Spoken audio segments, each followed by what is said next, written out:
What's good, what's good, what's good? It's the Hardfood podcast. Hardfood what? The Hardfood podcast? Oh, okay.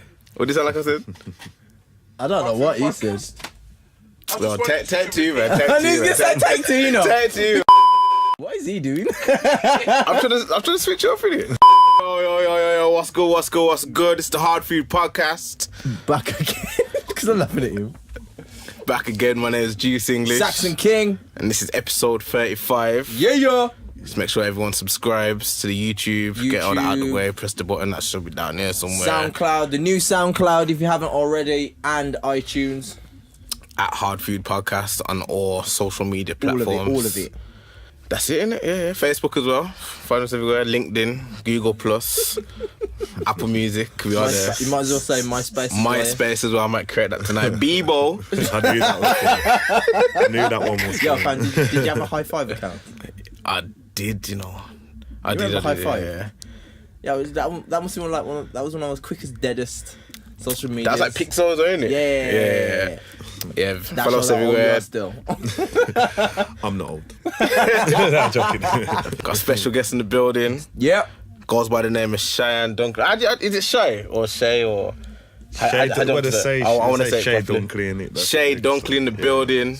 Had a great season. Yeah. Congratulations. Congratulations. I did comment as well still. Yeah. Well, I don't think he replied, but I did comment and say congratulations. Nah. Top of the league. Nah, it's a good season. It's been a good season for many reasons. Obviously, we got promoted, which was the first and foremost, the first objective for us. But you know, we had a good FA Cup run as well. Yeah. I'm gonna mention that. Yeah. So we had a good FA Cup run, and it was really good for us. You know, the objective was achieved by getting promoted, and hopefully we can kick on next year. That's that media train. That's that. It's not that. That's that Sky Sports logo in the background interview there. Yeah, that was nice. Thing is now, when you get like promoted now, how does it feel like once the final whistle's been blown? It's like mad.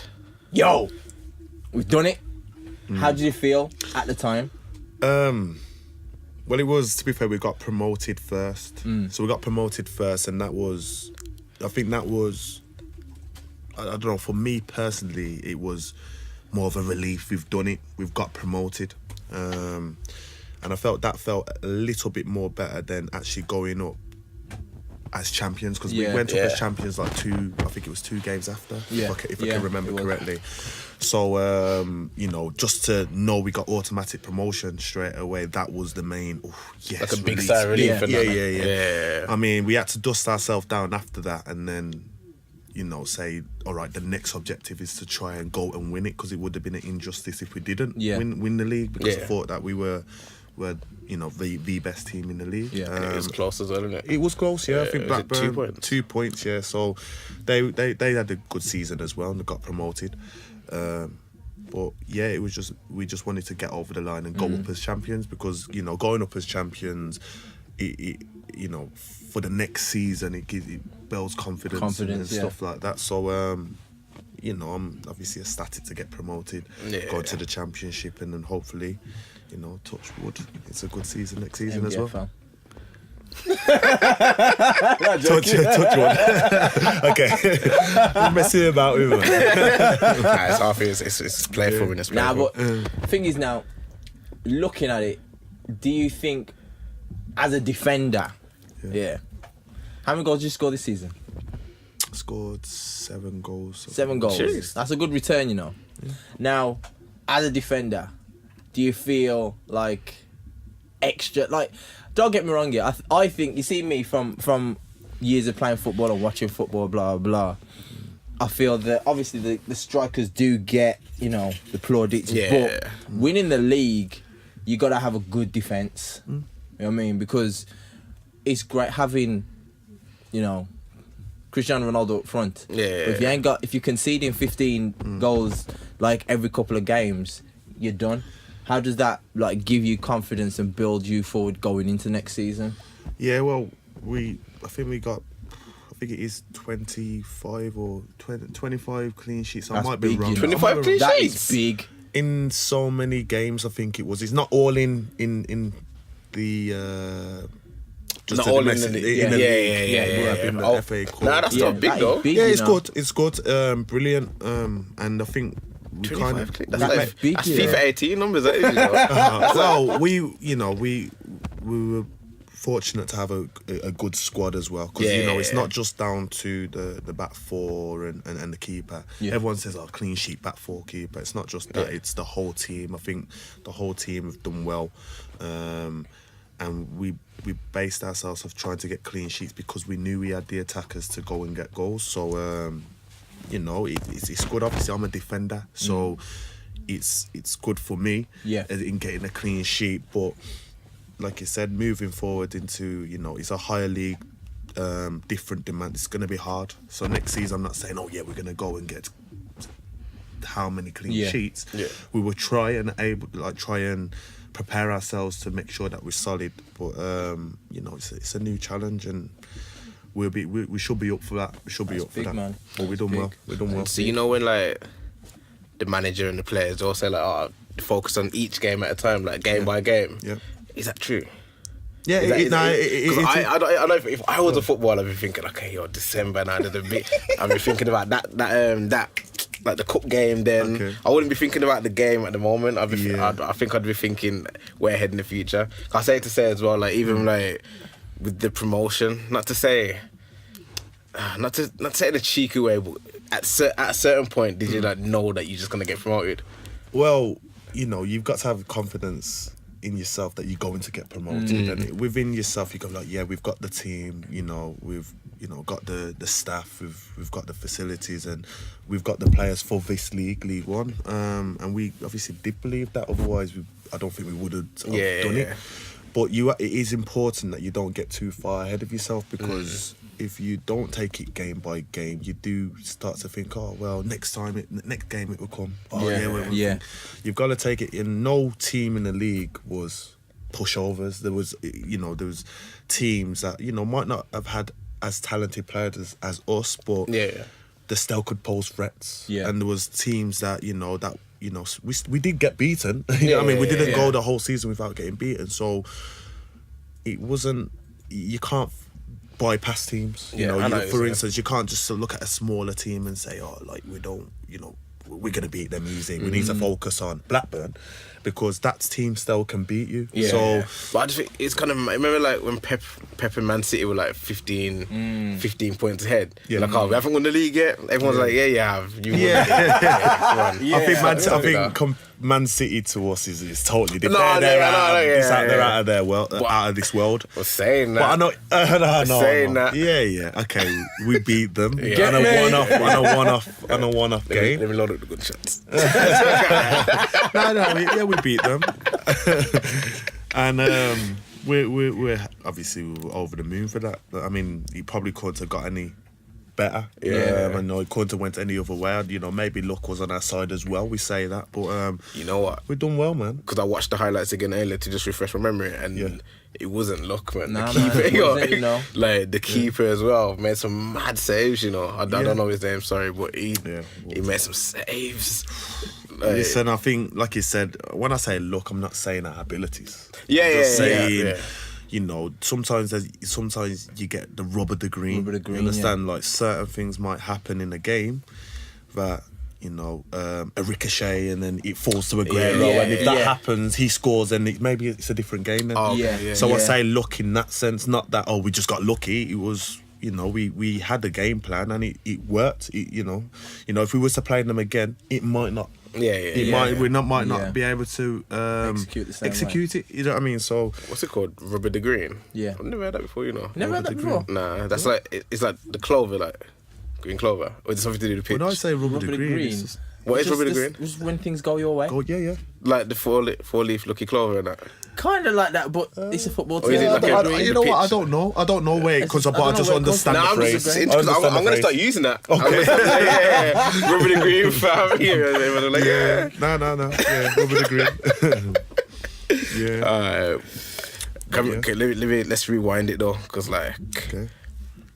You're from Wolves, isn't it? Yes, that's what I was about to get me? say. Yeah, Bring it From back. Wolves. You get me? This is Wolves. And I mean, one of our own, you get me? Yes. You get me? So let's rewind One it. of our own. He's one of our own. Go. Let's rewind it back to like... Okay, when did you get into football? I'm going to say teenage, but a lot of people start quite young. I heard there was a bit of a dynasty at that Heath Park school. Yeah. As in... Of that little football squad. They had some good like gems. Yeah. So back when I was in school, I don't know how the school's doing now. Yeah. You know, I got into the school and I was in year 7, and we had a few players, some players who played for Wolves at the time, and it was only Wolves, I think. Yeah, it might have been only Wolves, and I was at Crew at the time, so that was, one of the better academies. At year 7? No, how old would I have been in year 7? 11, 12.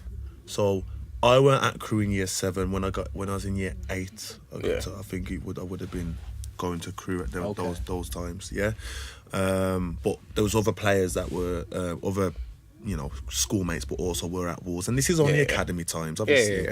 And we had a school, like, my year was good. The year above me, they had a few players who played. Well, one of the players played for Wolves, and further up, it was like, I think we used to play in a AstroTurf. Yeah. And no one liked to play on an AstroTurf. Yeah, that Heath Park AstroTurf, when you fell, you knew. Yeah. You knew. And I don't think it's there anymore because they've redone the I'm gonna say, I played an AstroTurf the other day. It's quite good now, innit? Oh, it wasn't that type of day, it wasn't sand and blood. It was like I think they'd call it a 2G pitch. Yeah. What we get now is probably like 4G, 3G, which is like artificial grass. Yeah. So when we were playing at Heath Park, it was just 2G, so it's just sand and a beach. Yeah. We used to call it the cage because we used to have when I don't know what it was at school, when we had home games, people used to just stay behind. Like we had a fan base, that's probably why you're saying it was a dynasty, and people used to rattle the cage like hostile. I don't know what it was, but I just think it was just that type of thing. And the school was good at when I went there. Within Wolverhampton, I can't speak out to that. Obviously, Thomas Telford, that's out in Telford, but they're known to have a lot of academy players, and they went to national clubs and done really well. Do you know what I mean? But in terms of Wolverhampton, when I went to school, Heath Park for football teams were good. I'm not saying that no other school was good. I'm just saying when I was at the school. I mean, now it could be someone else. It could be Highfield if Highfield still exists. I'm not too sure. Does it? Yeah, it does still. Okay, so it could be revamped. Yeah, it could be any team now. But when I went to school, that's mad. How do you, coming from Wolves, and seeing do you sometimes look back at your success and say, you know what? Not that like you're getting ahead of yourself, but do you look back and say, you know what? I've come good and I've worked hard to get here. Do you look at yourself as a role model for other boys from our background in Wolves? Listen, I don't like, my career hasn't always been a success. So, I went to Crew, went there, done my YTS, which is a scholarship. So after school, 16, you go there. When you're 17 and 18, it's like a full scholarship. And after that, I actually got released. So, it could have went, down into somewhere else, Where, I actually went to uni. After I got released, I went to uni full time, and I carried on my football. It was part-time football, and it was I went to a local team, Hensford, which is Cannock. So that was like, I think at the time it was Evo Stick Premier, so that's way down the division. It's not even league football. So played there for 2 years, done really well, and then I went to Kidderminster, which was a full-time team. Wasn't in a league, but I'd moved two or three leagues above myself, and became what This is at uni. So I'd done 2 years at Hensford. Yeah. So when I got released from Crew, I went into uni straight away. So I was 18. It was the right time to go. So my age group would have been 18. Would have went to uni. So I went to uni, and I was doing football part time. So for the first 2 years was full time at university. Okay, And when I went to Kidderminster and I went full time, I had to hold a year for uni. Okay. So I went there for 2 years at Kidderminster. So it was non-league. It's just it was the 5th tier of English football, which is league. It would be 5th tier of English football. So it's just one below League 2. Yeah. Okay. So it was full time. Classed as professional, but it was non-league still. So it's still not in the football league, which is the 4 tiers. And then I had a year there, and then a second year I decided to go back to uni to finish off my uni degree, but I did it part-time. So the uni's now part-time, and I'm still full-time at football. So that took me about 2 years to do it part-time. So when I went to, after 2 years at Kiddie, I ended up going to Oxford United, which they were a league football team, so that's one league above Kidderminster's division, the National League. So I was still doing my uni whilst I was a professional footballer in League 2, but like it was only for a year in Oxford when I was at Oxford, and I was there for 2 years, and then after 2 years I done well, and I got and then went to Wigan and got promoted in my first year. So it hasn't always been, because it would have. Ideally, would have been go through at Crew Alexandra, get a professional contract at Crew Alexandra, carry on as a footballer, and carry on. And of course. But I've had ups and downs. So to be that's a little bit of my journey as a footballer, and there are a lot of players that do get released at scholarship level. So that I could be wrong, but to certain players who have gone to your local teams like your Wolves or your Shrewsbury's and stuff like that, which I do know young players who have done that and actually got released, and I have spoken to a few of those people, just because Wolves is a small place, so. And I've said, like, they said, just carry on, do your thing. So I do see myself as a role model in that sense. But it's whoever wants the knowledge as well. Do you know what I mean? Like, obviously, I like to try and keep myself correct and try and, spread positivity. And then, if I am a role model in my own right, I just like to do the right thing so then anybody that is younger than me can see and obviously learn from my path and move forward. Yeah, man. Cool. Spox pulled up a picture of you and Sam. Yeah. And you know Sam Morsey, don't you? Yeah, I don't know him personally. Oh, okay, I thought you personally. knew. Okay, Nah. But he's at Wigan as well, isn't it? Yeah, he's at Wigan. He's actually our captain. He's a captain as well? Yeah, he's a captain of our team, so...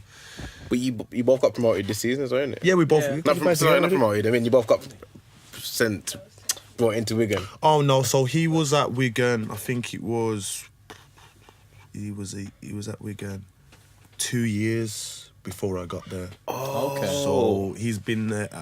That would have been his third season. Okay, now I thought you both got signed at the same time. No. So he's doing really well. Going into a club that someone there. How does that feel in terms of you like? Getting into the swing of things. Yeah, so because I knew him. Yeah. Anyway, it obviously makes you more comfortable and you relax straight away. Yeah. And it wasn't just him I knew, because there was actually 2 players that were when I was younger at Crew. They're actually younger than me. 2 players who were at Crew as well. Okay. So they were already at the club. So yeah, it was nice that he was there. I've known him since I was a kid. And it settles you straight away, doesn't it? And So before the Heath Park dynasty and all that kind of stuff, how did you get into football? Okay, so I've been playing football since a young kid, so like even from like 5. So that's just having a kick about. That's not no profession, nothing. You go to just a kick about. Everyone probably does that. That's what I'm saying. But I'm not signed for Wigan. So one day. Is it too late? Nah, one day, Juice. One day. Watch it. It's gonna be hard to kick ups, Watch his gram now. Kick up videos. I did 5 the other day. Mad. Maybe one day. So yeah, like about 5, and you just go have a kickabout. And I used to actually go and kick about with my my cousin. He was a just Man United support, and I used to play football with her. I used to take me out and have a little kickabout. And then when I got to about 9, 10, I actually signed for my first team, which was New Park Village Rovers, and that's just from my area. You know what I mean? So it was Joe Jackson was the one who actually created that and developed that. So appreciated to him obviously bringing that. Yeah, that's big. Yeah, my manager was actually Jason Smith, who was just a person who lived on the Park Village estate. Yeah. And I just from 10 to about 12, I was playing with friends from the estate, and it wasn't just from the estate. It was whoever went to New Park Village Rovers. Then from there, got scouted a few times, so I went to Wolves and had a try there. And that's when I actually met, when I was about 10, 12, 11, that's when I actually met Sam Morsey. Yeah. Because he was already, I think from when he was 6, he was already in Wolves. I think he's been there, he's got pictures from when he was 5. Do you know what I mean? From at Wolves, he was at Wolves Academies, the little kids. And, I actually went to Wolves for a trial when I was 10. So I met Sam when I was 10 and kind of gravitated to him then because he's always been like one of the leaders of the groups. And when he was at Wolves, he was one of the leaders of the group. So kind of knew him from there. But back to my come up and my journey, they wanted me to sign Wolves when I was 10. Oh yeah. And I didn't. And it's because when I was playing football, I was just playing to play with my friends. Yeah. And I was at New Park Village, just playing with all the kids from my area. Yeah. We were winning trophies. Yeah. And my mentality was not, let me go to Wolves because I'm going to be a professional footballer. It was, I'm going, I'm playing football with New Park Village. I'm gone to Wolves.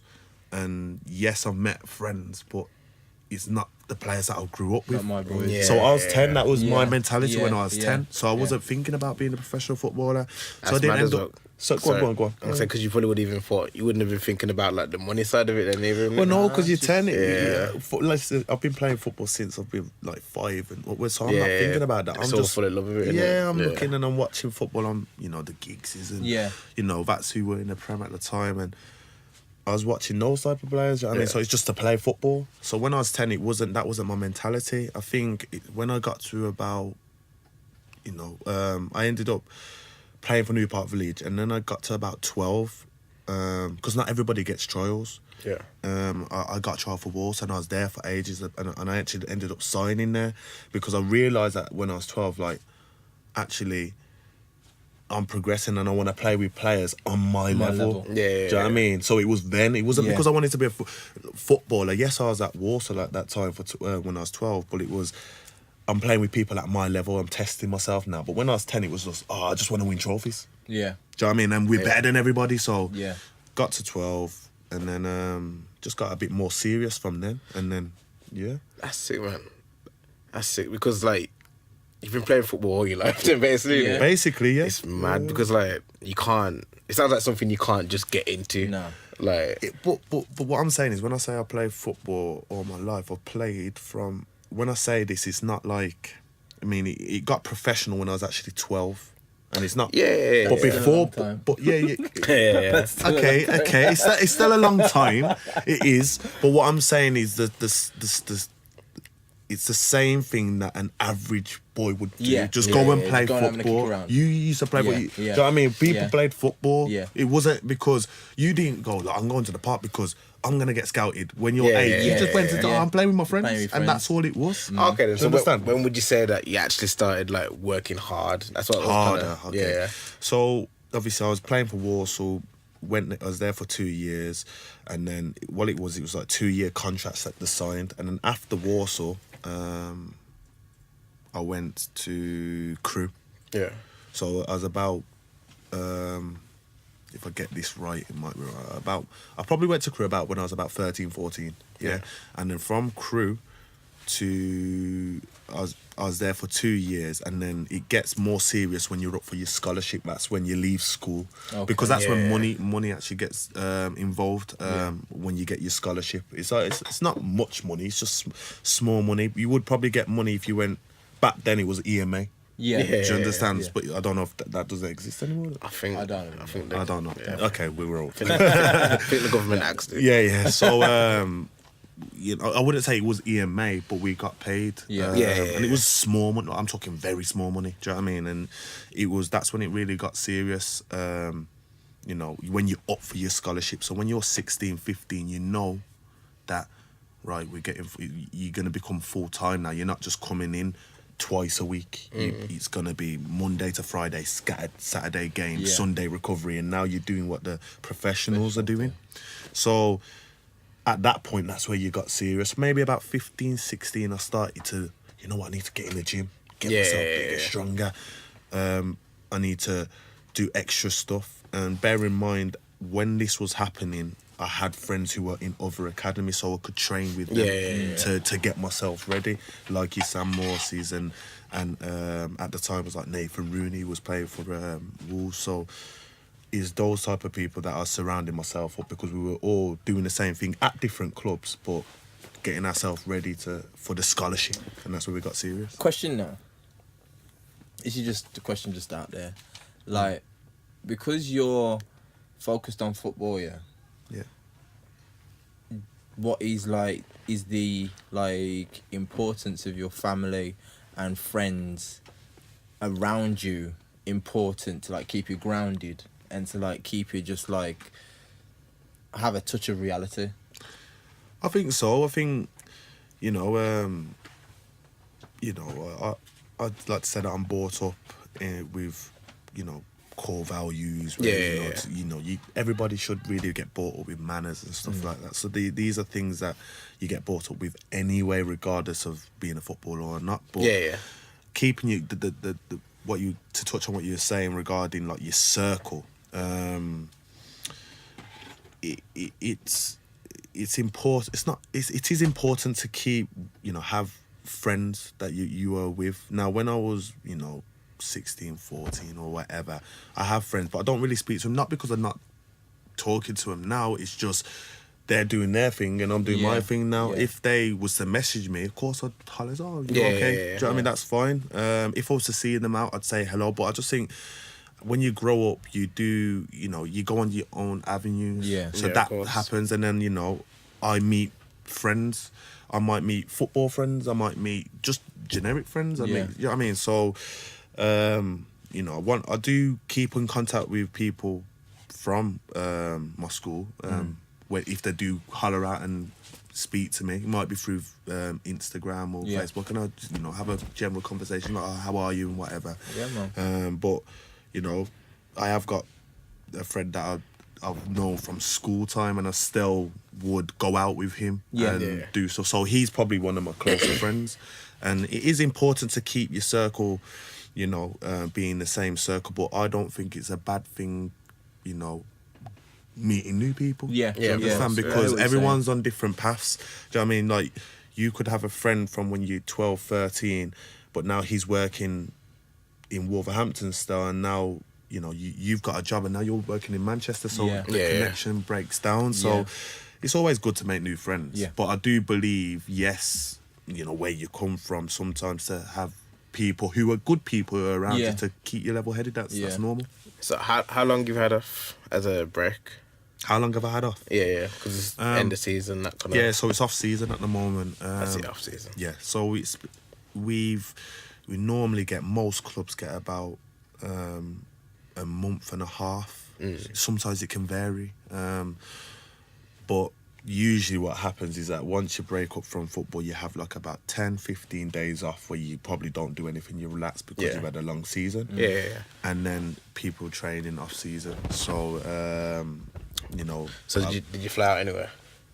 Yeah, I flew out. I've been, we had a promotion party after the season, which was Las Vegas, which was really good. Jeez. So we went out and did that. That was good. And then I went away I've only just come back. I went away with my missus to Mexico, which was just more of a relaxer for me. Yeah. So, but in between, obviously, when I went to Vegas, wasn't doing anything. But in Mexico, I've been doing bits and bobs. Yes, I'm relaxing, but like to keep yourself in good shape, because when you go back, it's going to be very hard. Yeah. And I think most professional footballers do that now. They keep themselves in a good, Condition. So when they go back, they're okay. You know what I mean? You're posting videos on your Instagram like working out, innit? I was like, fam, the season just finished. You know, like, Relax, chill, man. Relax, Chill. man. I just see watch Love Island like the rest of it. Love Island. Nah, it's you've got to keep. It's wise for us to go and do bits. We're not going out and killing ourselves. We're just doing bits and bobs. Just so you're going back with good condition, because nowadays at clubs, it's when you go into pre-season, it's they're not running you through to the ground. You know what I mean? They expect you as a professional to come back in a good a good condition. Physical condition, and that's all we're doing. I'm still resting. Do you know what I mean? I'm not, but every so often you go and do your gym, whether it's just a gym session, a aerobic session, whatever it is. We've got our off-season programs. We just stick to it whenever we can. So what about like on season? What do you do to like let your hair down? On season, as in when we're in season. Yeah. So is this after pre-season? Because there's off-season, then there's pre-season, which is when we're in, where there's the league hasn't started. Pre-season where you're playing your friendlies. Because the season hasn't started, and then in season. So what we're talking about in season? Yeah, just on a general weekend, like. Okay, so don't give out your whereabouts. You're gonna be at this time. No. It's a lot of it's preparation. Yeah, because sometimes I've been out and I've seen footballers in the club and I'm like, you will see. You will see. Listen, it's not day right now, it's not. It's not like we're not allowed to go out. Of course, we're allowed to go out, but within reason. If we've got a game on Tuesday, which we do have midweek games, then we're not gonna go out on the Saturday, because we need to be preparing for Sunday. We'll probably be in anyway. Yeah. And you're going to be preparing and then ready for the next game on Tuesday. Now, if you've got a free week, you are entitled to go out and go out with your friends and socialise. We're not trapped. Do you know what I mean? It's you go out and you're still representing your club, so you can't be. I don't think anyone goes crazy, but you know what I mean. You go out and you enjoy yourself. That's normal with human beings. Is that win and loss? Like if you win, when you win, you go out, celebrate. If you lose a game, personally for me, I can dwell on things, so I don't like to go out. Yeah. So if we have lost, this is just me though. Yeah. You know what I mean? And also it does come down to, the manager's discretion. If he said, listen, we're in the next day, so we might not go out. But for me personally, I don't like to. If that was the case, I wouldn't. If we lost, it wouldn't be. Oh, I'm gonna go out and I like to. Let's get it right. Let's review it. Now it's moved on and then move on, because it's all right when you're doing well. When you're doing well, you can maybe go out and have a few. Yeah. But when you're not doing well, don't go out. You've got to stay on job, because it's a results business. Yeah. Do you know what I mean? So that's it. It's in them boys in the hood. Why are you talking about this again? Why are you talking about this again? No, but you know the scene where it's like instead of punching the air, like is that what boys in the hood? Okay, don't be a menace. Where he's vexed, he's like, I know exactly. And you lose against and it hits the kids. Nothing like that. No violence. Nah, like punching the air in it, like. But shadow box is mad. It does shadow box in boys in the hood. He shadow box, but in Don't Be a Menace, he does it. Hits kids in it. He does it. But like when you lose, like you get like vex, or is it like a support system? So I always felt like, when you see like the big games, like the other day Chelsea beat Man U in the final. Just saying it again because like Chelsea fan and that. The Man U players now, they're probably going to be in the dressing room beating themselves up and angry. You know what? I've always wanted to know. I think from what I've seen of football and what they've said, it depends who you are. Yeah. Because I remember when Brazil lost it was a World Cup final. I think they lost to Germany or something. Yeah. And they said everyone went back to the changing room and no one spoke. Yeah.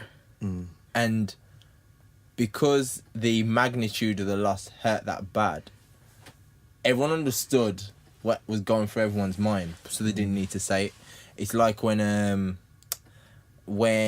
I'm not going to get into politics, but when Rooney dived over Sol Campbell's foot and Arsenal went, that 49 unbeaten was finished at Old Trafford. Yeah, I'm not going to dwell on it. But no one spoke. Oh, really? Because everyone was... Henri said, he was in shock. Yeah. It's like, yo, we've lost a game. Obviously, the levels are mad. Like that intense. Yeah. But that's because that's on your mind going through, yo, what's going on? What's happened? What do we need to do? I think that some players need to get it out. But Some players need to say, yo, I'd imagine everyone would handle it differently. And take my time. Yeah, you're right. I think everybody is different, and we're all different characters. We all deal with things differently. But you got to remember, part of being a professional is not just playing. So defeat, when you do take defeat, you need to be able to overcome that. How you're going to do better. Yes, you review it. Yes, you will be frustrated, but then moving on forward. Do you know what I mean? How do we get it right the next time? So we will have our analysis and stuff like that. Win, lose or draw as well. Not just when we lose. Oh, let's. Yeah. It's not.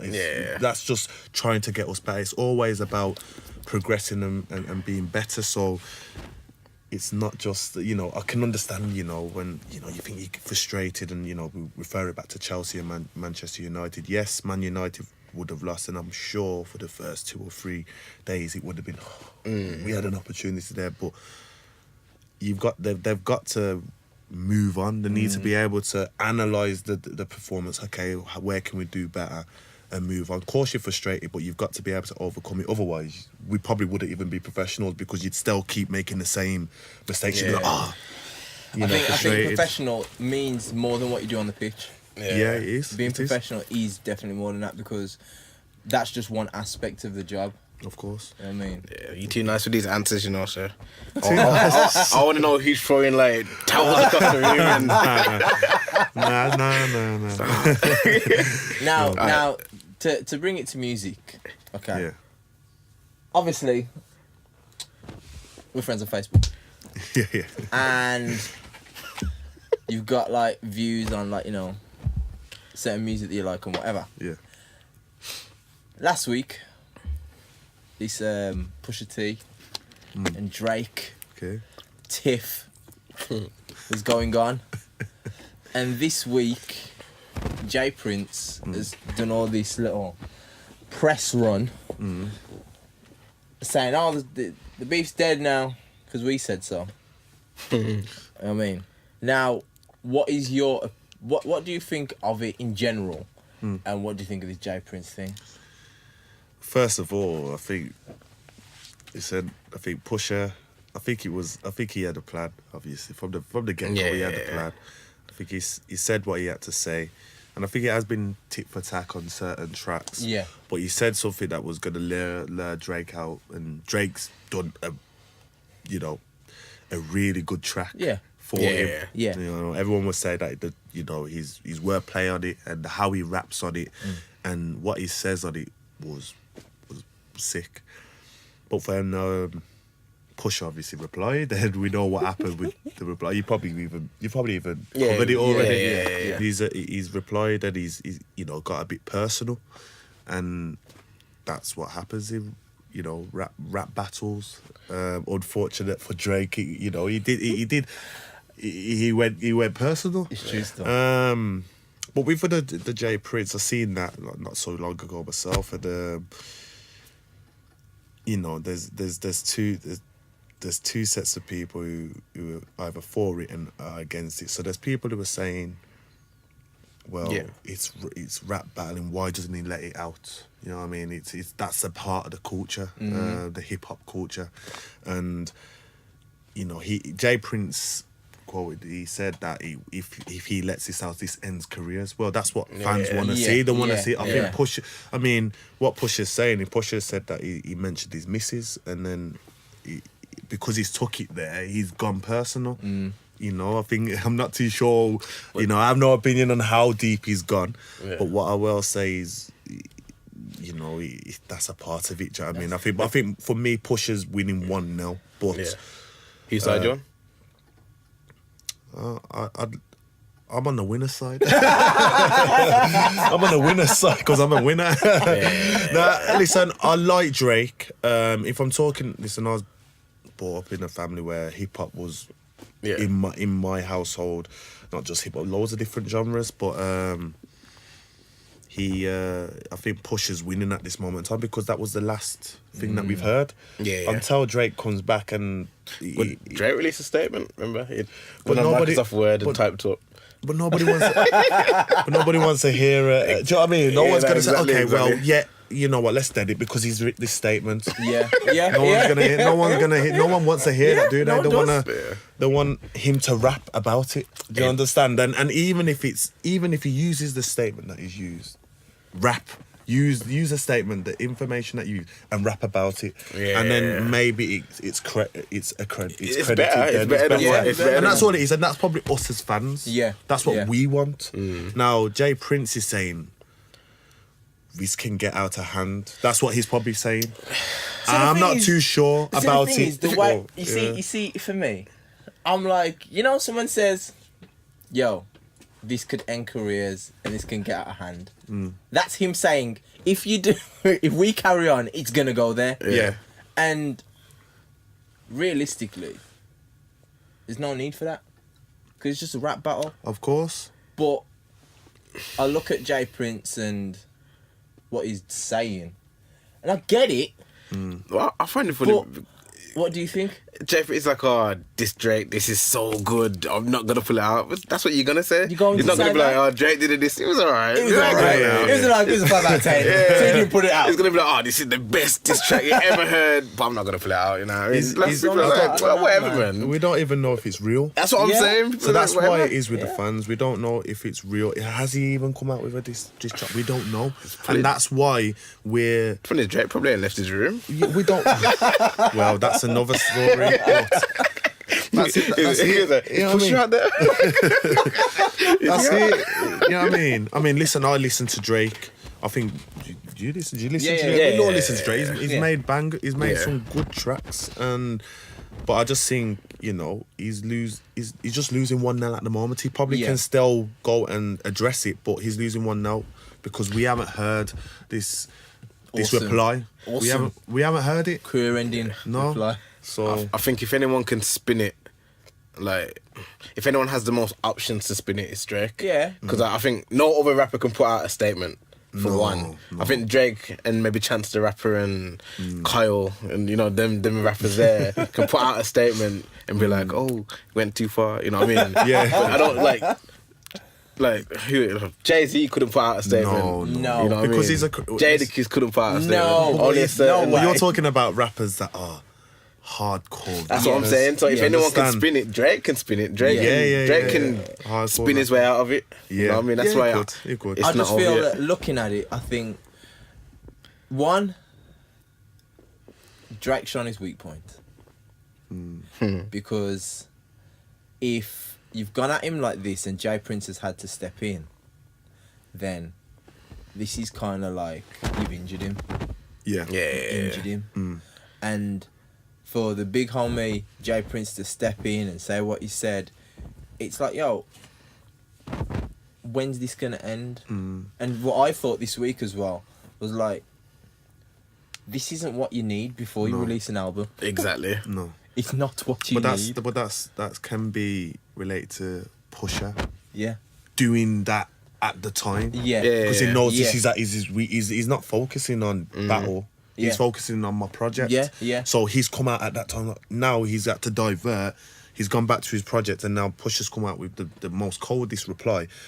He's like, do I divert? Yeah. Do you know what I mean? It's to do with that. But at the same time, if you look back to Meet Mel and Drake's feud, Jay Prince wasn't to be seen then. Thank you. So, you know, there's one rule and one for... And you could turn around and say because he's gone personal. But battle rapping is yes, you're disrespectful to each other, but that's where it ends. It doesn't go to any violence or anything like that. So, you know, they're grown people. I'm sure that, you know, they could have just dealt with it. Let's see who's the best rapper and then move on. Do you know what I mean? And that's what the fans want. Yeah. And that's what it is. For Jay Prince to come in now, it doesn't I don't think it helps. It makes Drake look a bit weaker than what he is now. That's my opinion on that. But it does. you know, I still listen. I will still listen to whatever happens because he makes it. It doesn't really matter. I still listen to Drake. Still listen to you know him. what I mean, to be honest with you, I haven't even listened to Pusha's new album. I've listened to it. Is it hard? So I haven't even listened because it's anything about Pusha has just been about the beef. And that's how it has been. But haven't even listened to that yet, so I'll probably give that a little listen. Saying that, what are you listening to then? So I'm listening to loads of different things, you know. The song that I do like that I've listened, and this is a single. I don't know if it's a single actually. It's you know, the ASAP Rocky. I knew you were gonna say that, you know, ASAP Rocky and Skepta. I like she's a bag. I like it. I just like Skepta's flow on it. Yeah. Like, okay, that's all. Okay. You seen the video? Like no. Video's hard. Oh, okay. So it's a split screen, isn't it? Yeah, and it's London and New York, yeah. So I haven't seen the exact. I've just seen a clip of it. Yeah. But I like that track at the moment. Listen, when I listen to things, it just depends on my mood as well. Yeah. So it'd be weird. I can listen to the most randomest stuff, you know, not just hip hop. I'm talking, you know, I listen to indie rock like Arctic Monkeys. You know what I mean? Like I will listen because I like some of their tracks, man. Like just I like Eurythmics. Yeah, maybe. Eurythmics from Bad Boy Team. I just said that because hear me now. Spot those, man. Because I knew you was gonna say. That's why I was looking at you. You know Eurythmics. What's the tune called again? Dun, dun, dun, dun, dun, dun, dun, dun, dun, dun, dun, Sweet dun, dreams. dun. Sweet dreams. Sweet dreams are made. You're not gonna tell me that's not a banger? Yeah, You am I to disagree. I know it's a classic tune. So are you gonna know the tune? No, I'm not running the tune. I'm running you. Are you gonna listen to the tune? The Bad Boy tune. Nah, man, there's everything. Oh, okay, go on then. Yo, Bad Boy tune. Nah, listen, I listen to those like. I listen to loads of tracks, you know, from that. The Shiki, what? 6ix9ine. Oh, Takeshi 6ix9ine. I don't want to speak. Thank you. Because I ain't trying to. I don't want to speak about him. Don't get me wrong. He maybe in the club. He's got a place. No, but in the club, yeah, because in the club, you know, it's more about for me. Sometimes it is about the beat. Yeah. You know what I mean? So if it's a vibe, so maybe if that was to come on and it's, you know, that. You know, is it the pat, Yeah. that one? You probably can give it a blight, but to be in the front room listening to it, I'm not too sure. I'm not too sure, but that's each to your own. Do you know what I mean? What do you call him? Daishiki? Desiigner? What did you used to call him? I thought that was his name. Takeshi? Listen, I respect his craft because he's worked hard. Like, doing his thing, man. He's doing his thing now. But listen, I'm not going to disrespect him. I mean, from his music. I've already done that. Okay, so his music, you know, it is what it is. Don't get me wrong. There's some tracks that, you know, all right, I can. Yeah. You know what I mean? But it's not. You can just go. To be honest, it's not really his music with him. His music's alright. Yeah, that's what I mean. It's just what he's doing. Mad one now. Like, Everything else is just. and the thing is, I don't want to go into this really. No. Well, just quickly, I usually like Takeshi 6ix9ine, but like, I feel like recently he's been provoking. And he said in his interview himself, he's like, and the Breakfast Club, he's like, he doesn't start beef, he just ends it, or whatever he said. Yeah. Recently, he said, if you don't kill me in 48 hours, you got 48 hours to kill me. Yeah. You see when he said that? It's a bit trolling. I think it's just trolling. Cheeky for that, Probably yeah. just trolling. No, but like now he's provoking. You know what I mean? It's like, come on, fam, like relax. To be honest, we don't really want to talk I about don't it. want to talk about him. Let him just get his money, keep doing what We're he's just doing. talking about mate, what you know what I mean? music is. In terms of let's say day before you drive into training. Yeah. What's the music like compared differently to driving to a game?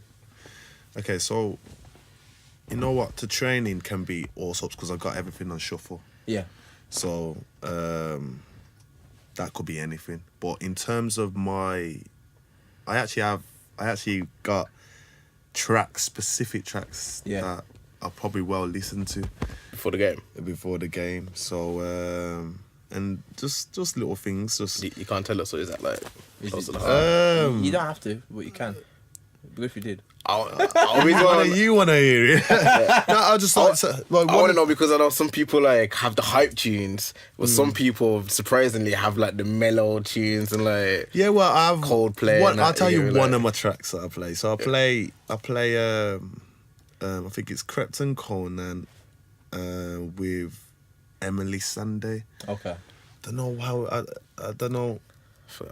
I don't know what the song's called. Well, it's it reminds me that's obviously my uncle passed away, and that was a song that played for him. But my sister used to play that for him, so that was just for me, just to like, okay, cool, like that's just something that I play for me, and that's one of the tracks I actually play. Roses.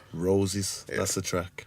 And I play that track, and that's the first song that I play. So I start cool, and then later on it's dum dum dum dum. Okay. Gets higher. Do you understand? So yeah, man. I listen to all sorts of songs. To be honest with you, all sorts of genres. You know, even in the changing rooms, like some of the tracks that I do, like what I play. Like there's this Madonna song that plays. It's I don't know how it goes. It goes. Oh yeah, I know it's okay. I don't know. It's a funky tune. Oh, that rings a bell, you know. I don't know, but it's like an I know what you're about. 80s type What's of the tune? feel. You sing it. I can't remember the tune's name. Do you know what I'm talking? Get into the groove. Get in. Yeah, I think that's it is. I think that's it's that one, and That's it. even Yeah. that one, I've got that on my phone. Yeah. Yeah. Do you know what I mean? So there's loads of different songs that I will listen to, you know, different genres, but there's like, you know, I will have my routine. And I think the reason why I have my routine on my songs is because it's just more vacation. There it is. That's a song. That's a song. I like that song, man. Okay, but yeah, yeah, like I've got my tracks that I listen to. Add to library. The song is a banger, Bad boy man. Druid. But yeah, yeah, man, I got my routine, but for me, it's just to get me zoned and ready for my game. Yeah. And I like doing the same things before the game. So if I, for instance, you know, do specific stretches, like one thing I do before a game, I always go on the bike after training on Friday. I go on the bike for like 15, 20 minutes. Nothing strenuous because I've got the game the next day, but I like to do like a little...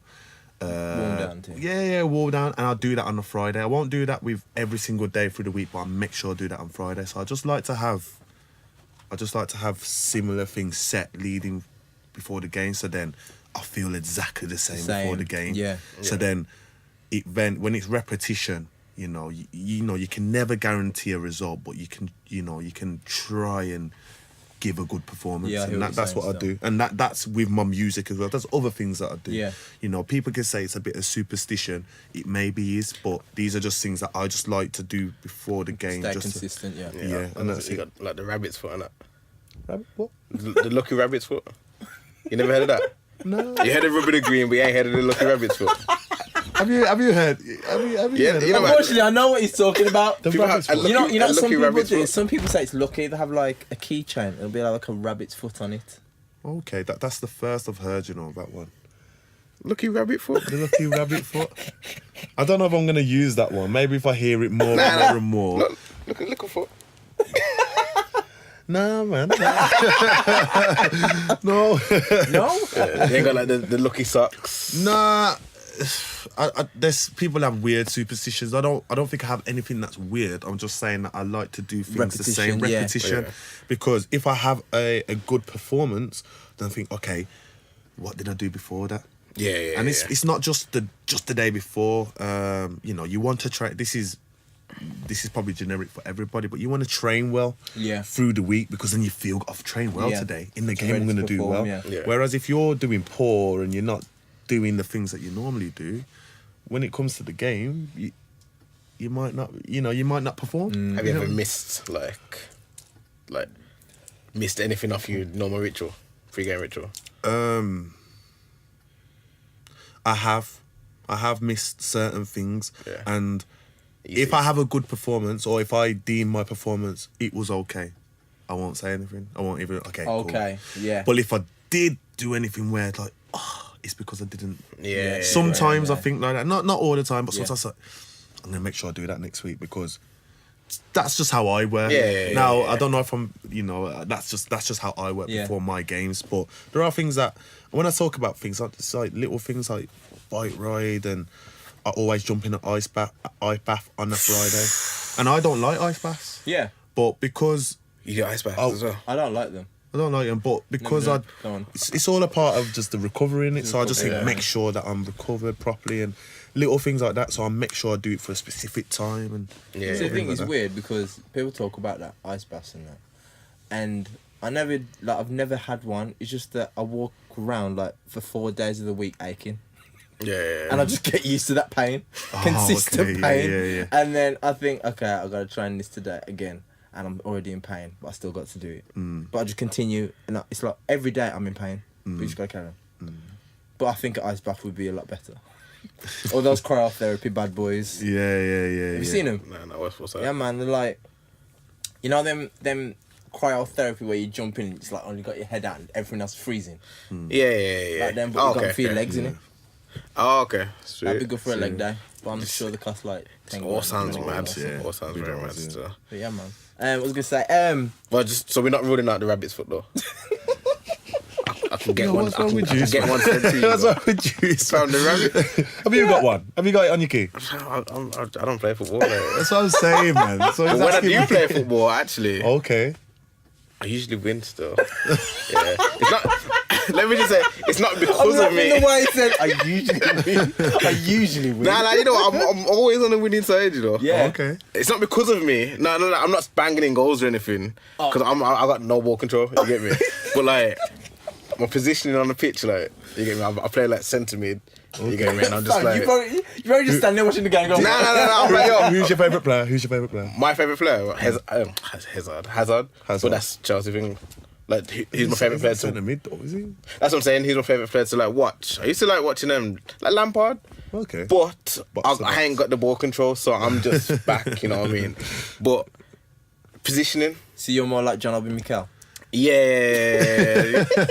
It wasn't too bad. It wasn't too bad. No, it's not. I'm not killing him. Still playing for Nigeria. Yeah. Big up Mikel, man. But yeah, man, positioning, you get me. I say, yo, make sure you stay over there. Yo, get back. Yo, come back, everyone. You get me? Like, yo, He's not touching the ball, you know. He's shouting orders. Fam, Organiser. The ball comes here, boom, up the field. and everyone's like, yo, what you do? I'm like, fam, what's going on there? You get me? But people don't really get around me, so I usually win still. Okay. But yeah, but no rabbits. I like that. Oh, gosh. I can't score a goal though. I can't. Yo, I don't see this guy play football, you know. I'm not bad at football, you know. I'm not bad at football at all. But in front of goal, fam. Oh gosh. Just say no more. I can't score for nothing. No.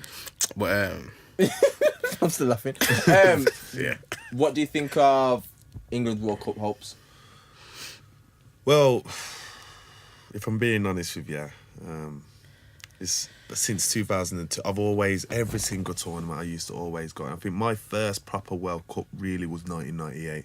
Yes, I was born in 1992, so the first World Cup was 1994, but I wasn't. Yeah. So my first real World Cup was 1998, and France won same. that. And I watched football. I didn't really get too upset about it. It's like, you know, England lost a bit, but 2002 England are gonna win. Yeah. And they got knocked out by Brazil, and I think it was Ronaldinho. It broke Seaman's back with that free kick. Do you know what I mean? He actually broke his back. He was never the same. No, he didn't break his back. But one time he's done the free He was never kick. the same man after that game. That's what I mean. You know? I'm telling you. And that's the first time I actually knew about Ronaldinho. In 2002, I was like, he had like short hair, and so who's this guy? I knew about Ronaldo, knew about Rivaldo. Do you know what I mean? And this guy it was him. And but ever since then, I've threw the towel in. Like, I'm not too sure if England are gonna.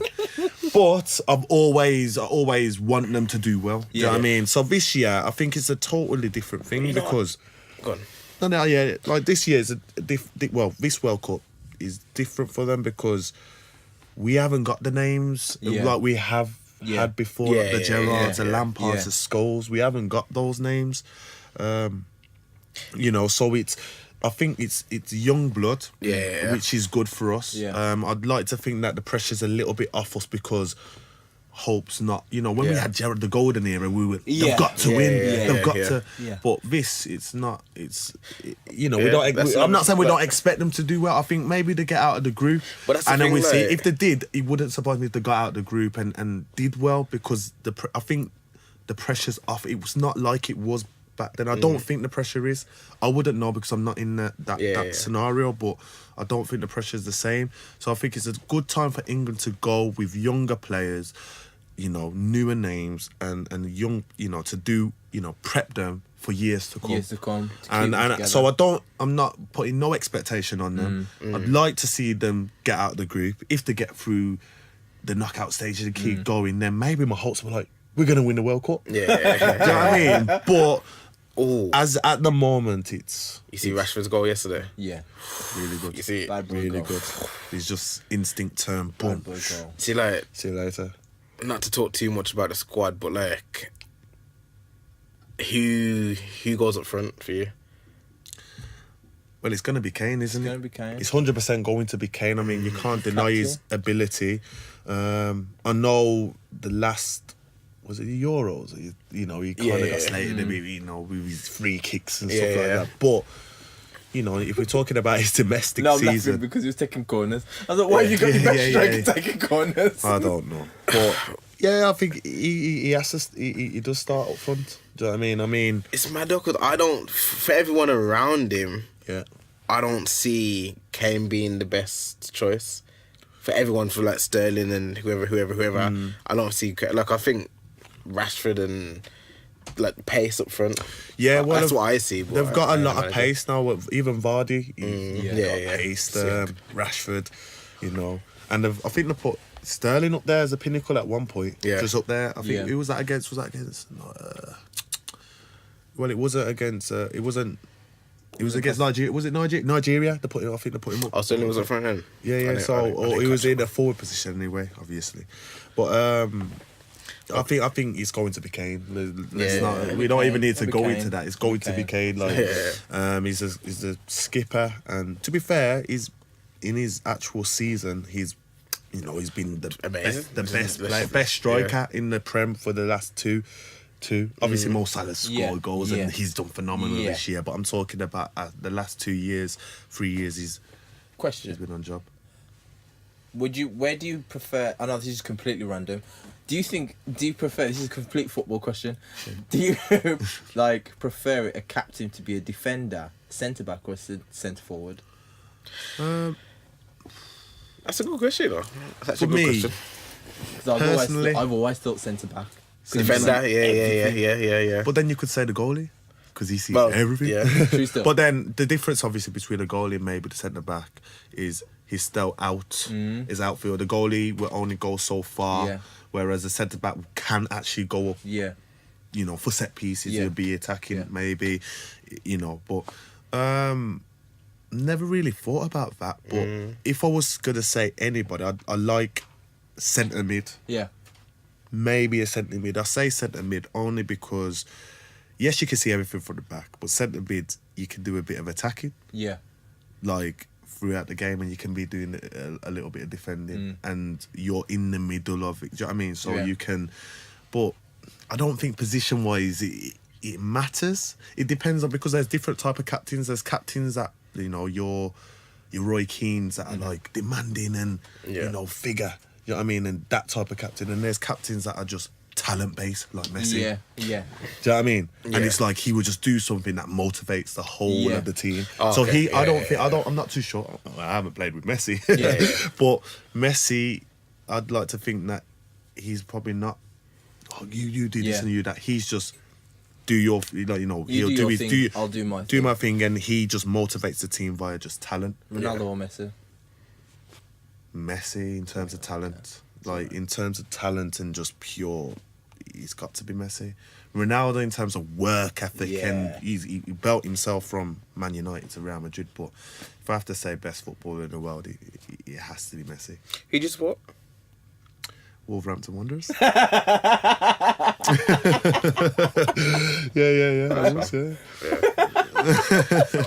No, But like, I say I support them. Listen, I look out for them. I look at it. I won't say that. We all support Wolves. Yeah. I might get the touch. The only people that don't is the random person, because I know people from Wolves that just to be different, they support West Brom. Yeah, I was gonna say that. Them random people. You random people that support West Brom, stop trying to be different. Stop trying to be different. You know what I mean? My uncle's from West Brom, though, isn't it? It's like, come on, man. Just support Wolves like the rest of us. You know what I mean? Even if you like your Man United, your Chelsea's, you always look out for the Wolves. Don't be sitting there saying, well, I support West Brom. Get over yourself. I'd say, Wolves that support them. And yeah, but like, as a footballer, it's not, I wouldn't say, when I was younger, I was supporting everybody. Like the main person, main team, I was supporting was probably Man United. Yeah. Going up. Do you know what I mean? The Beckhams and the you follow and the the player, Roy and the Scholes. Do you know what I mean? And that's who I was watching, and they were winning at the time. So it's natural for maybe to, and Wolves at the time were just championship. So I went to my first game. I actually went to watch Wolverhampton. Same. So that were they actually so.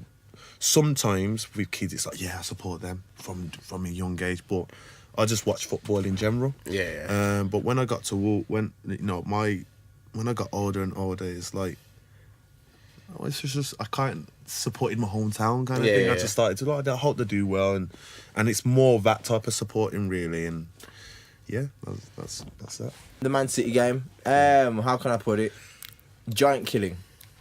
Some might say. Yeah. And some of it, the one thing that I always say,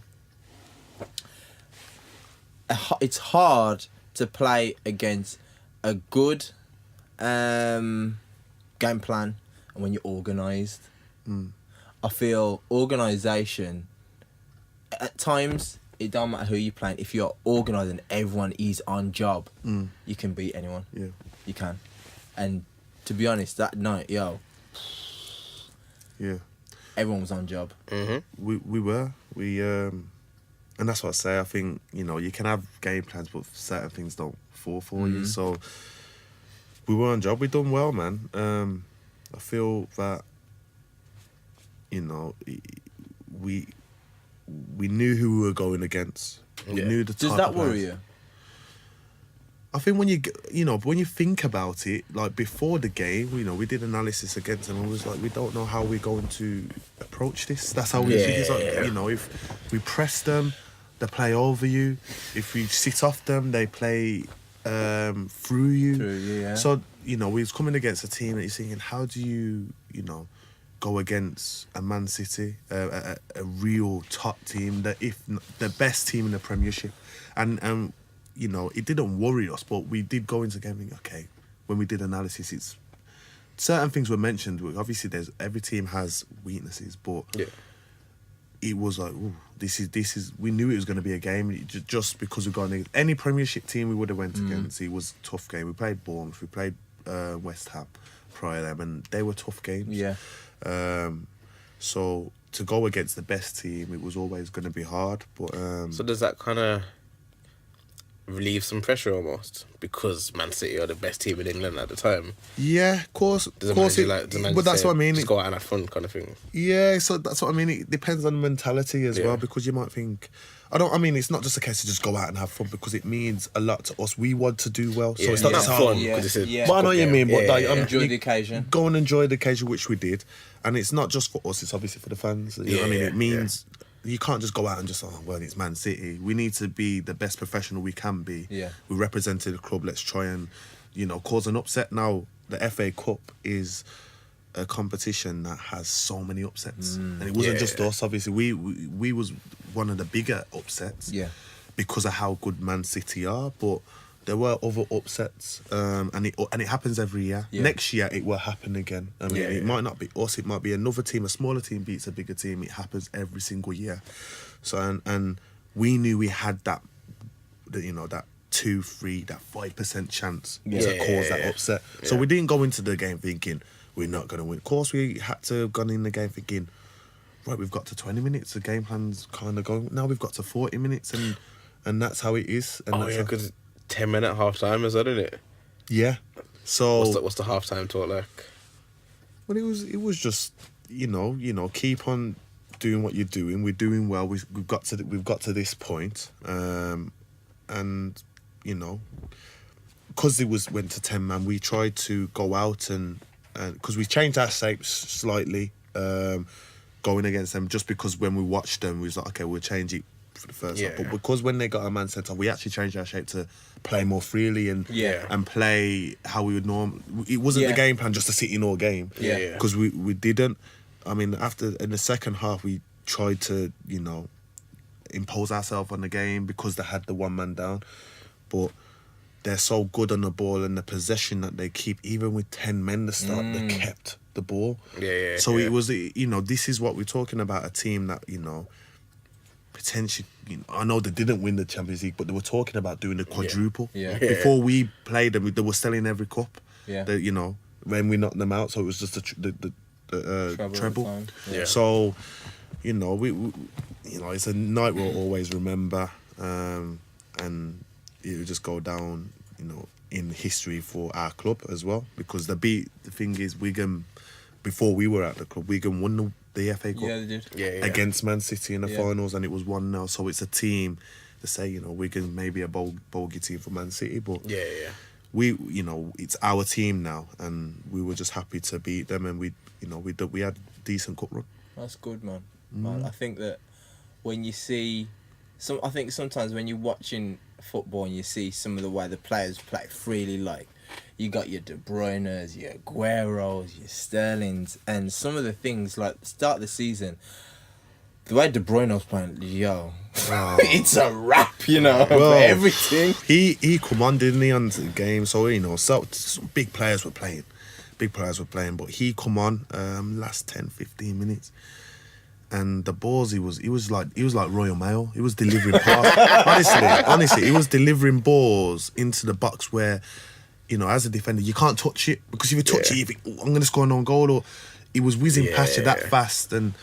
But that's the level. That's you know, he's on the next level. And he proved that within 10-15 minutes. But there's the team was. The team is very strong. I don't know how they'll do next season, because sometimes, you know, you build a team, and it's a bit like Chelsea. I think when Chelsea went to the three at the back with Conte when they won the Premiership the year before, no one could handle them with the three at the back, and them going forward, they were just, do you know what I mean? They was on the next planet. But then the following year, Let's the next year it didn't work. So I don't know how Man City. I mean, I'd like to think that they will still be very dominant, but I don't know if they're going to run away with it as they did. I don't think they will. But you never know. You never know. Liverpool have made 2 signings as well, isn't it? Is it Fabinho, Fekir and Fabinho? Yeah. So, yeah. It'll be a good season next season. Yeah, you know what I mean? very good season. I ain't seen no Chelsea transfer news yet. So. You need to make Still sure. time. You need to make sure that Roman can still stay in the country. I seen the headline. Is that serious? Like, is that serious? You know. I haven't really read into it. You know. I haven't read into it. I've seen something happening, you but just gotta be aware. I mean, but in terms of, you said you had music growing up all around you. What did you hear when you was a kid? Well, one of the albums that I probably could still play today, I got it on my phone. I grew up on Misunderstood. I mean, not Misunderstood, sorry, Miseducation. By Lauryn Hill. Yeah. So that was always getting played in my household. Same. Most people's were. Not just that one, obviously the Fugees, which she was a part of as well. I don't know who the artist was, but my mum used to like this song. I don't know what it was. It was, you know, put your hands up, put your hands up. You know what I'm talking? Easy. I don't know the artist, but that was getting played. You know, even Queen, you'd be surprised. Like Queen was getting played. Lenny Kravitz, I'm sure. Is that who it is? Yeah. Let me check. Yeah. Okay. Yeah, even Queen. You know, the likes of their tracks. I mean, you said just playing hip hop in the house as well. Hip hop. Yeah. So hip hop, it probably would have been Mum's a big DMX fan. Yeah. DMX fan. Jay-Z definitely. Yeah. You know, my brother's a hip hop fan, so I mean, my mum's still got like the CDs. Yeah. Now, I don't know if CD you probably can actually. HMV you can go get. I think you can still buy CDs, but a lot of stereos don't have CD. No, whatever, and cars so it's don't like have the it's CD. like probably you know the ports of the USB ports now. So you know people have got it on that, and now because the industry's changed, you can get things through Apple straight to your phone. Music. So it's changed now because even before that it was obviously vinyls, wasn't it? So yeah, man, different type of music. Obviously off the top of my head, you know, I'm talking loads of different genres. Obviously the generics like your Bob Marley's, all those things were getting played. Even, you know, people. Bashment was getting paid, you know what I mean? So different type of music was getting played. You put a status on Facebook about grime albums. One of the best grime. Okay, one of the best grime albums. So this is probably me personally because I liked grime. Yeah, the best grime album for me would have been definitely Dizzy Rascals. Yeah, and the reason why I say Dizzy Rascals because when I was growing up listening to that genre. It was more about just the bars. It was more about the music was more important. The producer was more important. And then you didn't have to actually have a story. Do you understand? Now, obviously, Jezebel was the story and that, but all his other tracks, not really much story. It was just like throw rhymes together. So that is like one of the rawest grime albums, I would say so. If you're moving on into the timeline, then I remember your comment. You said something like, I would have said Kano's. Yeah, Kano's. So you said Home Sweet Home. Now, I liked Kano's one as well. You understand? So, but it was a different timeline of grime. Like, when that came out, that grime wasn't about making an actual track. It was more about... When Dizzy came out. Wait, that was early. It was bars. It was just bars. It was just like who can have the sing-along bars. Yeah. More of a rave thing, and that's what grime was about. Yeah. When you go down the timeline, grime has moved now to almost like UK rap, like at 150 BPM. Oh, it's kind of 150 now. 150 BPM. That's what it is. It's like UK rap 150 BPM. Yeah. That's what grime is at. So. But it's now you're making tracks, and Kano's one of the first to actually have content. He constructed the album. Yeah. So I understood when you said Home Sweet Home, because it's like, you know what, he's actually saying something. There's a message. Yeah. Do you know what I mean? And I like that album, but I just thought for most, let's say grime artists themselves, maybe, you know, if you speak to a guest or whoever, they would probably turn around and say that is the best grime. Because that's when they were coming through. Yeah. Do you understand? So that's why I said that. I've put Wiley Treading on Finesse. I put that in the mix as well.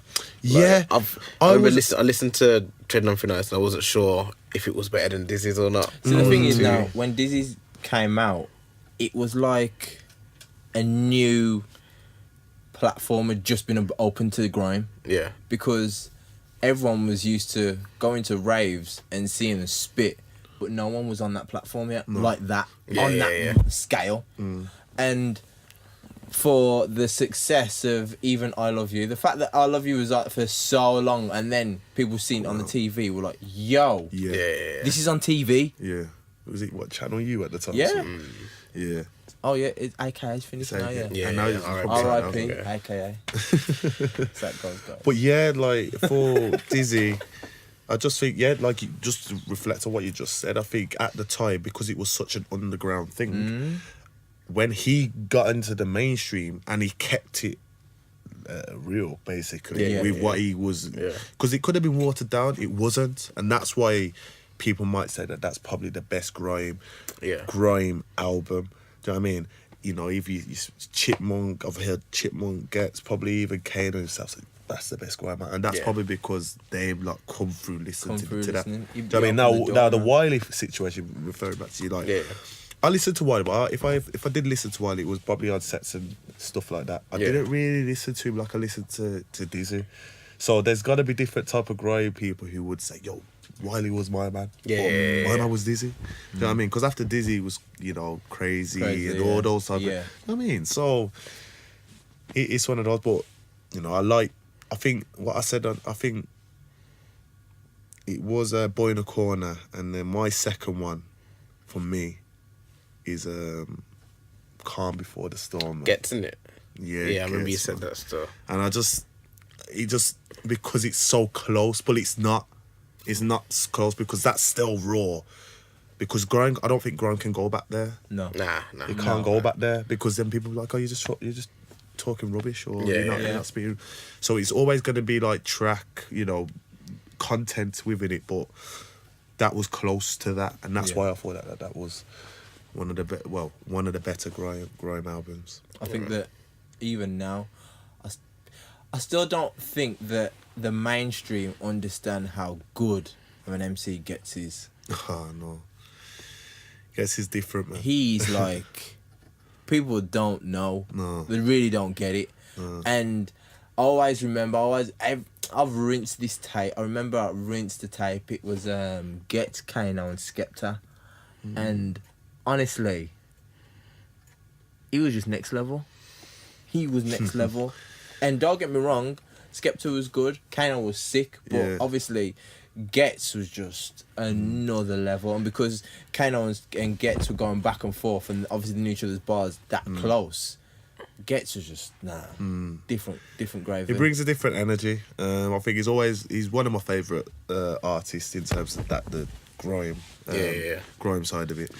And he brings a different energy because sometimes he can be on a hype and sometimes he can mellow it down, and he's got content, and that's what I like about grime. Like I say, grime he will still always be grime, but it's moving to that UK rap. Some people are getting confused with UK rap and grime now because grime used to be just, like you said, bars, and now it's not. It's more content to it, and that's what UK rap is. So it's, do you know what I mean? Yeah. Did you see what I done? Came in the black Benz, left in the white one. Actually, no, let me quickly just say, we're not going to talk about it, but just to say that this is like breaking news. Tekashi 6ix9ine's released a diss track for Chief Keef. I don't care. It's called Hit 'Em Up. How original. How original. Yeah, that's what I'm saying. We don't want to talk about it, but yes, let's not talk there's about a diss track out there. Okay. The thing I saw, my main one, was Lil Wayne. Yeah. You see, he wins the 8-figure settlement with Birdman in the lawsuit, and the Carter 5 is going to be released. Now, a few months ago, I saw Lil Wayne, and not like Seen it. I saw it on Instagram. Yeah. Y'all know what I mean. And they embraced, and it seemed like everything was okay. Wayne and Birdman? Yeah. You saw Lil Wayne? Yeah. Now, obviously, they must have sorted out this deal back then, and all the, issues must have been ironed out. But, one, why is it taking so long to sort out? And Wayne, to be honest, for guys like our age, Wayne we know what Wayne can do. We know Wayne's ability. Yeah. But to these kids, they're going to be like, who's this new artist? Nah, not new. I'm not going to say he's this new. Okay, they'll say, but they're gonna be like, some will say, okay, Drake's friend, yeah, Drake's mate, yeah. They just released some music, and we're like, you don't know who he is, do you? Yeah. You really don't know who he is. Yeah. And it's a shame because if they released the Carter 5 when they should have, at least they would have understood, what Wayne can do. I mean, the thing is, rap fans should know. They should know. But the thing is, the reason why I say that is also because, from a money point of view, Cash Money can sit there and say, well, Drake's putting out music, so we're still eating. Yeah. We're all good, so we're not missing out. No, of course not. You know what I mean? It's just that instead of them saying, okay, I'm gonna buy Wayne's album or Drake's album, They just buy Drake's album, and Drake puts out another album, and another one, and another one. You know what I mean? I feel it's a bit funny. It's like, why is this one taking so long, and two, these kids don't know who Wayne is really. Think about all the rappers that have come out since Wayne dropped his last record. I won't say they don't know who he is, but I don't think they'll understand the magnitude. Some of them don't. I mean, what was the last Wayne tune you listened to, Chey?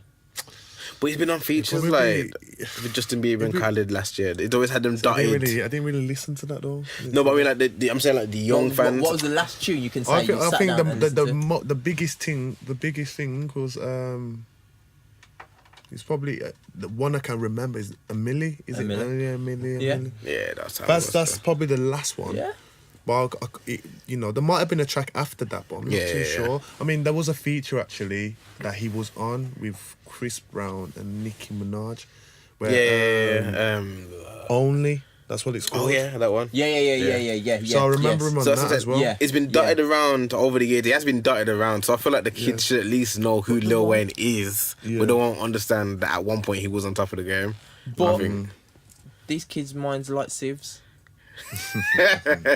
They forget, like, who? Lil who? Yeah. Is he one of these new Lils? It's like I'd be like, he's old for a Lil. I mean, That's true. He's old for a Lil. he is. He should be Big Wayne now. You know what I'm saying? Yeah. What's the cut off point for the Lil? I think the cut off point should be like mid-30s. You ain't Lil no more. Nah, Lil Wayne's like mid-30s. Yeah, no, so he should be just short. Oh, he should just cut it off now. He should be Short Wayne. Short Wayne.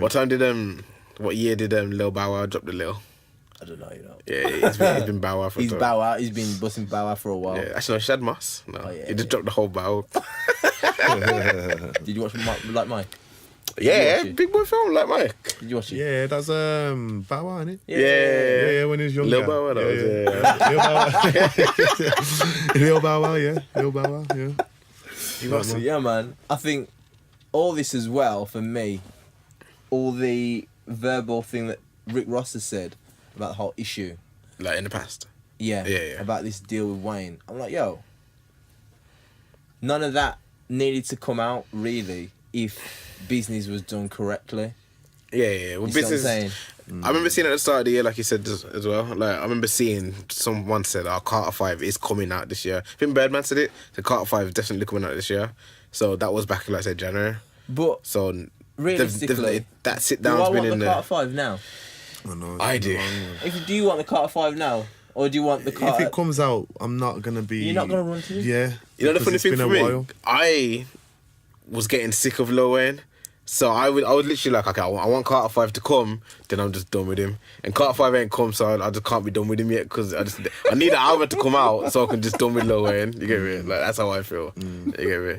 It's like Detox when Dr. Dre was meant to be dropping Detox. Never coming. I know, but like That's all dope, that for all of it from like 2004 onwards, I was like, oh, that's Dr. Dre, man. But where's Detox? I'm looking out for Detox. Like, I had So to. just make some fake link. Juice on there. Pure air. Okay, I want to say something before. So, what time was it? It was right there. 11:15 yesterday. Here we go. I get a message, from this guy. Yeah? And you know what it was? It was Nicki Minaj's album cover. Isn't it? Okay. I'm gonna put it on the screen anyway. Yeah? So. Yeah? Oh, you are. Yeah. And, okay, I've shown you that. And then, what did he used to do under it? Hearts. Yeah, man. 7 hearts. 7 love hearts. I just said, LOL. Now, Are you telling me that picture don't bang? am I saying that picture don't bang? Yeah. I just, to be honest, I really don't care. Fam, your eyes were. You looked at the picture. Did it bang? Yes or no? No, because I don't You don't care. So the picture I didn't don't bang. care that the colour much. scheme wasn't. You were not looking at no colour scheme on that picture. Fam, I'm looking at. You are not looking at no Colour colour scheme scheme. on that picture. Name one of the colours in the background. Orange. Orange. Fam. So what do you think I'm looking at? Are you trying to call me a pervert on the podcast? No way. I'm not saying that. You're saying So that. what are you insinuating? What are you insinuating? I'm saying, yeah, that the Barbs have taken Juice. You know what? Juice is in the Barbs matrix. But you wanna know something? What? I've always been a barb. I've Nicki always Minaj. been a barb. Yes. We Nah, know. man's a Nicki fan still. That's just alright, man. Yeah, we know. You went for a hard year. Nah, I'm a big Nicki fan. I've always been a big Nicki fan still. Yeah, we know. So I'm excited. You need to calm. I guess I'm the only one excited. Yeah, I for this, think you for are. the Queen album still. I'm not. To be honest, I'm not that. Enthusiastic. You can't tell me the waiting for picture it. don't bang, fam. Look at the colours in that, blood. That's a work of art, that is. Keep You it know? music, man. That's a work of art. Keep it to the We music. keep Look, it that's all I music. care about. If the music comes out, and No. Exactly. Okay, on that side of things, I am a bit shaky still. I don't know. I don't know how it's gonna it's sound. not a barb anymore. There's no Barb anymore. I'm not a stan. You get me? If the music's whack, I'll have to say the music's whack. And I'm a bit unsure about how this music's gonna sound. But the cover bangs. The cover So that just means bangs. it's alright. What, the cover? Yeah. The cover bangs? Okay. 9 out of 10. I didn't ask for that. I'm just saying. Okay. Four hard few plates, isn't it? Before we get off, who do you think is gonna win the World Cup? England, of course. I'd like for England to win it, but I don't know. I think if I throw it out, I'd probably say I'd like maybe Argentina. I say Argentina. I know their back players probably ain't the best, but I just think that Messi, on his day, he can bring them through, man. I think he can, he got to the World Cup finals. Was it World finals? No, yeah, last time against Germany. Yeah. So, I think this is his, I won't say it's his last chance, but it could potentially be his last chance. Yeah. So I think I an think opportunity. what they need is a fit Aguero. Yeah. Aguero needs to be fit, like 100% Yeah, on fit, it. because I think, don't get me wrong, when you've got Leo in your team, it's good. I say but Argentina, and I mean, I'm not saying that they are the strongest team. Yeah. I don't think that, but I just think, if I'm just having a wild guess, Yeah. I say Argentina.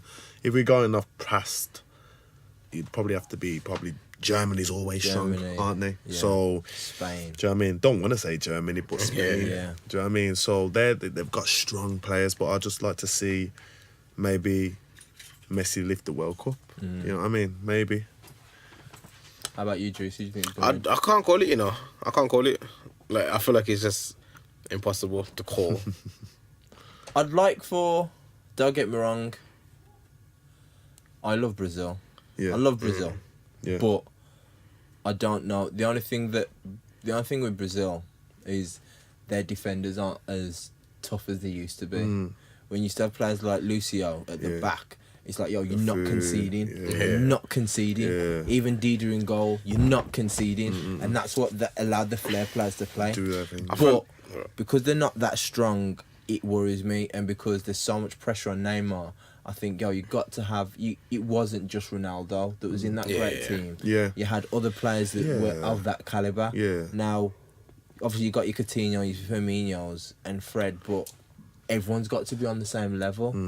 You see what I'm saying? Now, when I look at Spain, they've got a big chance because they've got a lot of young players that can do a lot. And obviously Germany. Germany's Germany. Yeah. Even I though feel like every team... Ozil's the passenger. I feel like every team looks like it can beat every other team, if that makes sense. So I can't call it. Like, I think Belgium look good, France look good, Brazil look good, Argentina. Like, every team just looks good. I'd like good enough to beat the next. I'd like Leo to just win the World Cup just to dead off the conversations. Just to Maybe, say, listen, I want, if I'm being honest, I would love for England to win. Yeah, the World look, Cup. Yeah, of that'd course. be nice. That'd be nice. As you said, it's just, if I'm saying a wild guess, then it could be anyone. Like you said, anyone on there, they could be anybody. Exactly, yeah. So I'd probably go for Argentina, just purely off Messi. I'm sure he can, bring it through. You know what I mean? And that's it. the Hardfood playlist has returned, but it's just on YouTube. This is just on YouTube. It's exclusive to YouTube. Because the risk is too high with SoundCloud. If SoundCloud pull us down, they pull down the whole account and the whole episode. On YouTube, they'll block out the audio if they're not happy with it, so I can work with that and I can, you know what I mean? Okay. So, Hardfood playlists, we each pick 3 songs. I apologise for all the people listening on SoundCloud and iTunes right now. Go on to our other videos where we used to play music before we got pulled down by those SoundCloud pagans. And we went to enjoy those songs.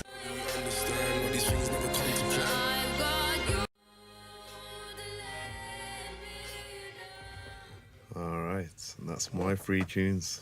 Just a little mixture. Nice mix. Yeah, I'm ready to sleep, fam. Sorry, man. Sorry. Yo, Keep awake. That's green tea music that you get me. Yeah. End of the show. Still, that's it. It is the end of the show. Yeah, it's been a massive, big respect for coming through. I know. Always. And Bless up for coming through. That's cool. Bless, man. That's cool. Really appreciate it, man. I hope the rubber the green is always in your favour.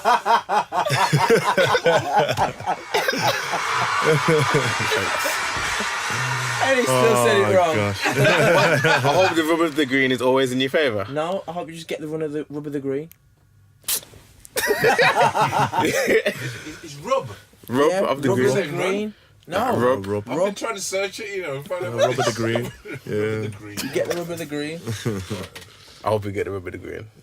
Cheers, Juice, man. Why I said something better than that though? I hope the rubber the green is always in your favour. I'm sure both works. Both works. Yeah, both works. Both don't work. Both Yours work, man. don't work. Yours a bit Works. better. It works. It don't It work. works when it works. So don't hate it. But yeah, man. You're gonna be trying to send like random statements saying rubber the green now.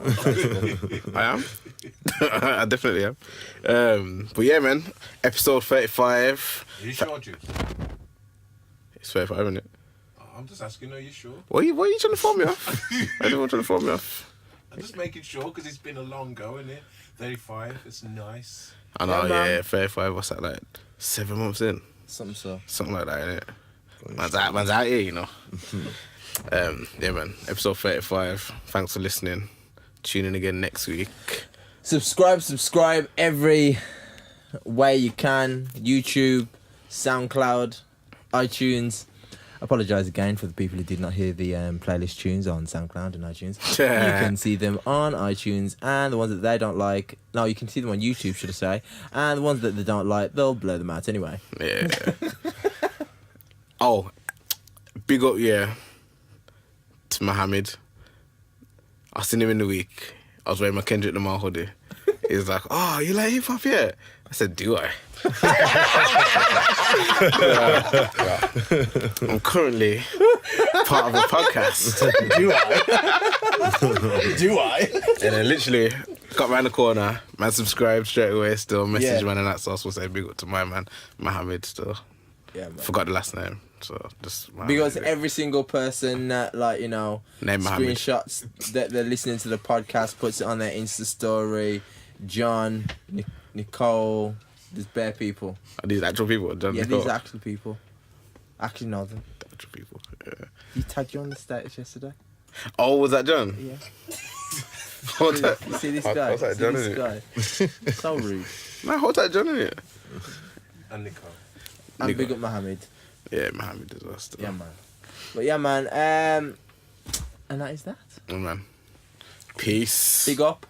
Love. it's that one. Bless. Yeah, why are you doing that? I'm just, I always do that. Well, that's wrong. Anyhow, Peace. bless out. Peace.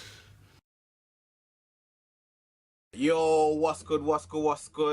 It's the Hardfood Podcast. Back again. My name's Juice English. Saxon King. And make sure you subscribe to the YouTube channel. Click these videos that might be popping up. Press that button that should be down here. Somewhere. And just enjoy what you're listening to and watching. Get involved. Comment. Say what you want. I don't take it to heart. Because it's all good to me. But yeah, subscribe, follow, press the videos wherever they are, and enjoy. Bless up. Big up.